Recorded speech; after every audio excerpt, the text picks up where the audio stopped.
Gonna be honest, I think I went too deep. Hello, Future Brad here. If you want to skip to or avoid the part where I talk about the finale of Season 2, I have a timestamp right here. Otherwise, this video only contains very light spoilers. Enjoy! Guys, I've fallen in love. Not with a girl, but with Oshi Noko. I've gotten off of the wild ride that was Season 2.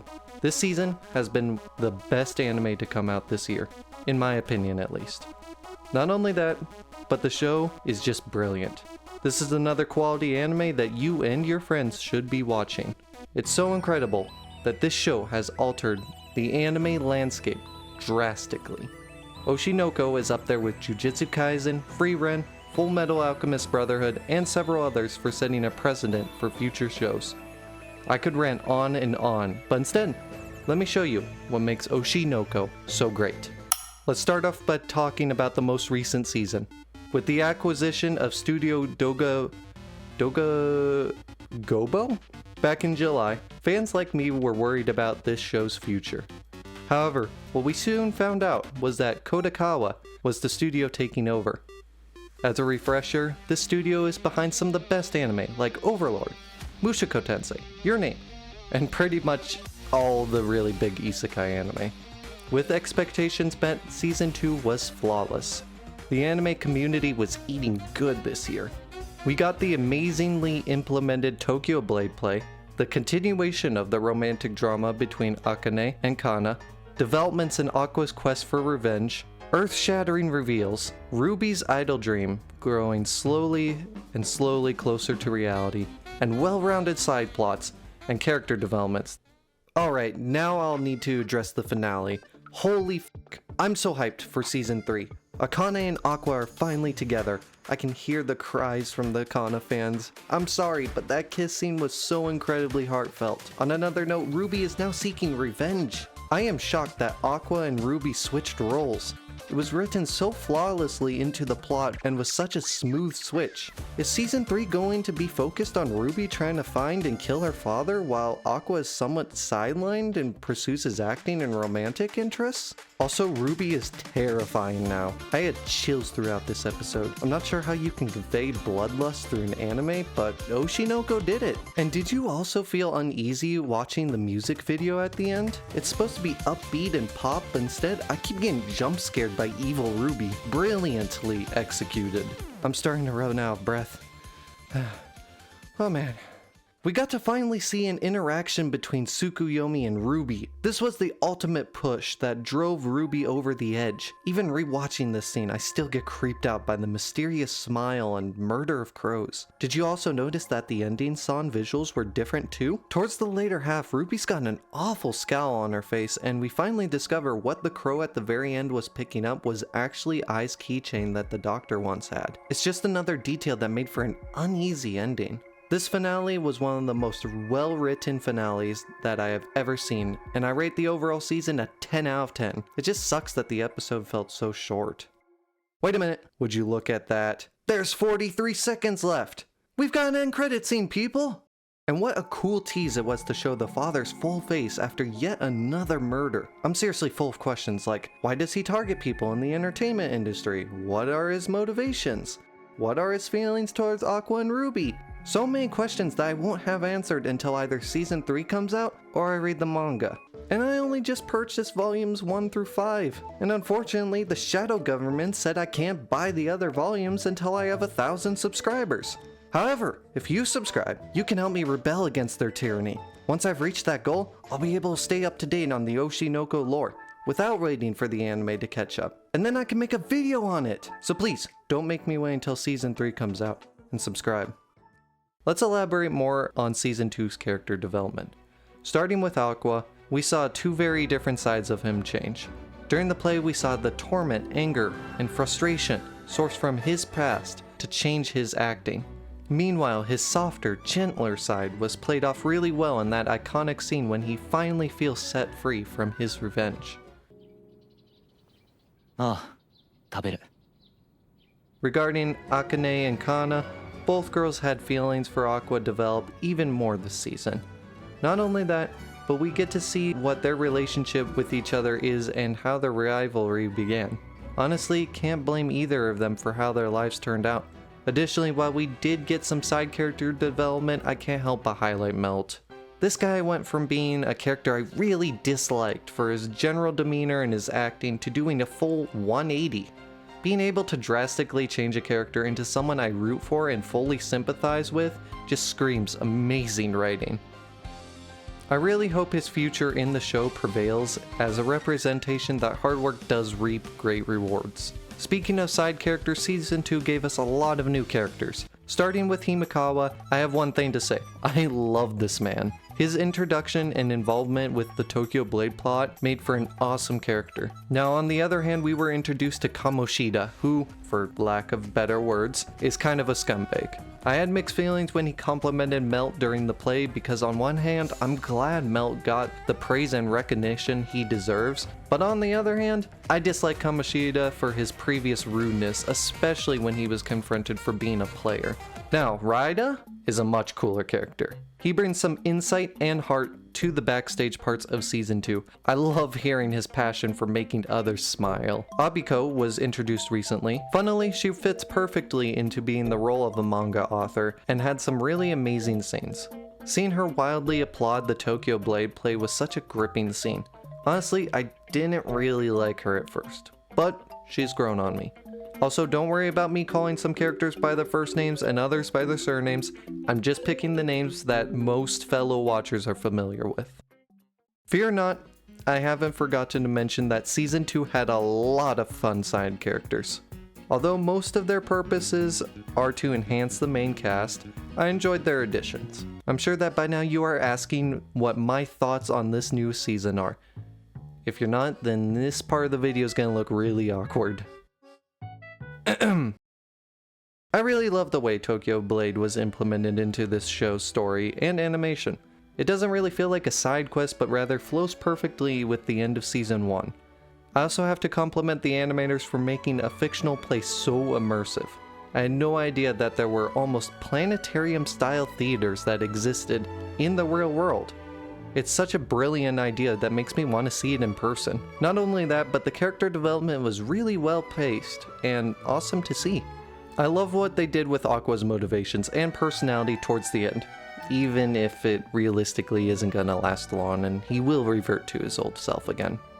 Like most people, I can't pick between Akane or Kana. They are both perfect for Aqua, and I'd love to see either of them succeed with him. If I had really had to choose, and don't hate me for this, but I would prefer Melt's development, as mentioned earlier, was so good. He's got to be one of my favorite characters in this show now.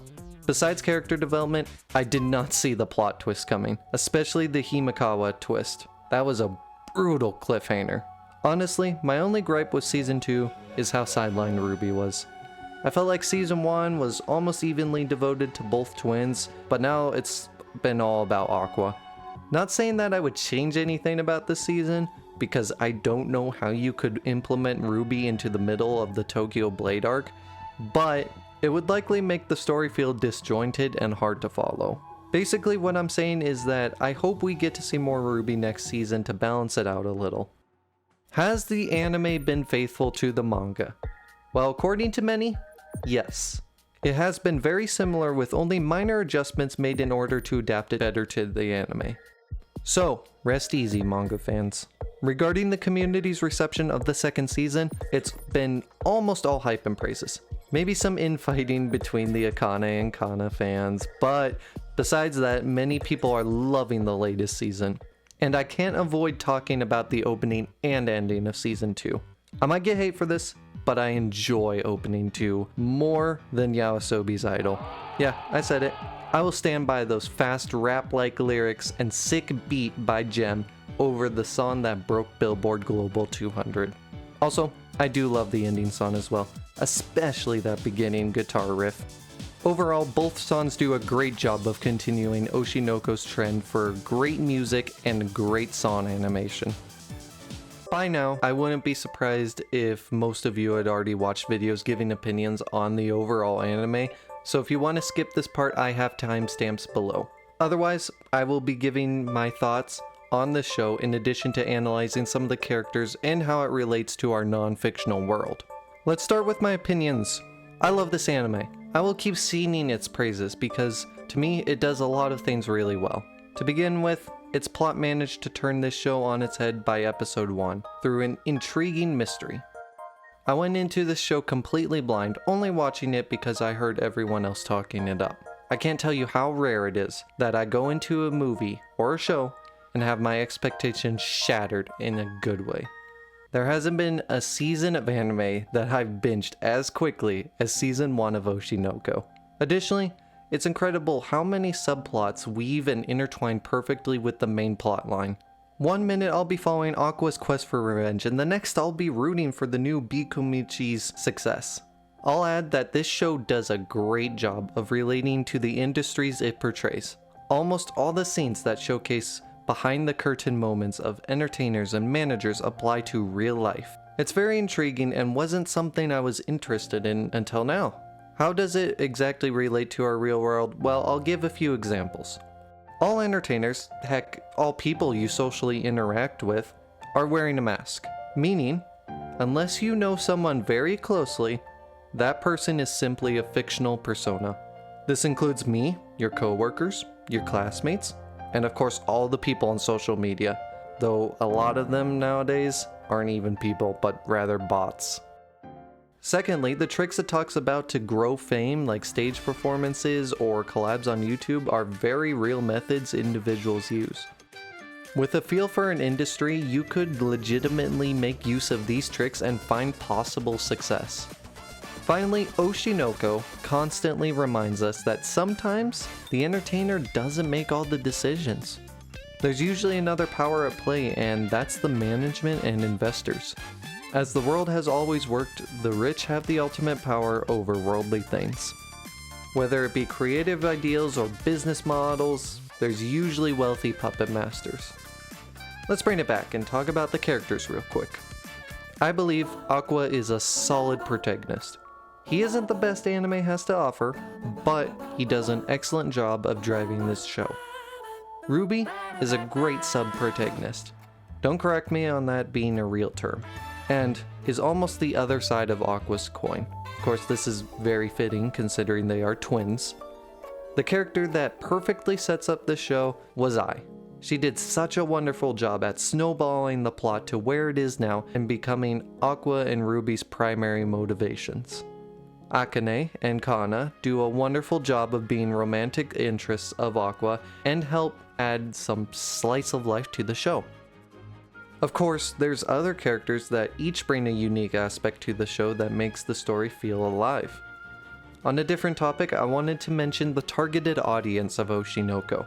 Young adults can easily relate to the young upstart characters who dream of making it big, while teens can engross themselves with the mysterious plot and revenge story that's offered. Finally, older adults can enjoy the consistent real-world connections this show makes. I believe that this is a show anyone can enjoy no matter how old or young you are. So how will Oshi no Ko affect the anime industry and its related community going forward? Oshi no Ko sets new standards for similar shows. Its quality, animation, and plot will hopefully light the way for similar concepts. The way it blends real-life aspects and fiction sets another great example. Additionally, there's a unique practical knowledge that viewers can glean from this show. Finally, to my surprise, it makes the concept of an idol anime very interesting and enjoyable. I believe that many aspiring shows could learn a couple things from Oshi no Ko. The show is very inspiring to me personally.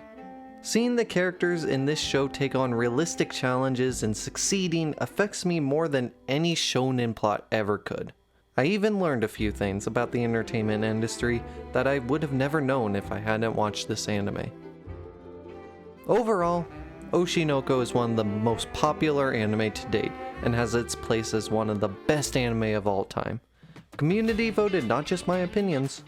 It explores concepts in a very unique way and creates a story that has never been seen before. Not only is it loved by me, but also by both its manga and anime communities respectively. I'm very, very addicted to this show, and for very good reasons. If you are someone who is put off by an idol anime, then believe me when I say you are in for a wild ride. This show is so much deeper and darker than that. All I recommend to people is to watch only the first episode to understand. You'll see what I mean when all my expectations were shattered. Hey! If you made it to the end of this video, I just want to say thanks. I genuinely have so much gratitude for everyone that watches my videos from start to finish. You are what decides if this channel is successful.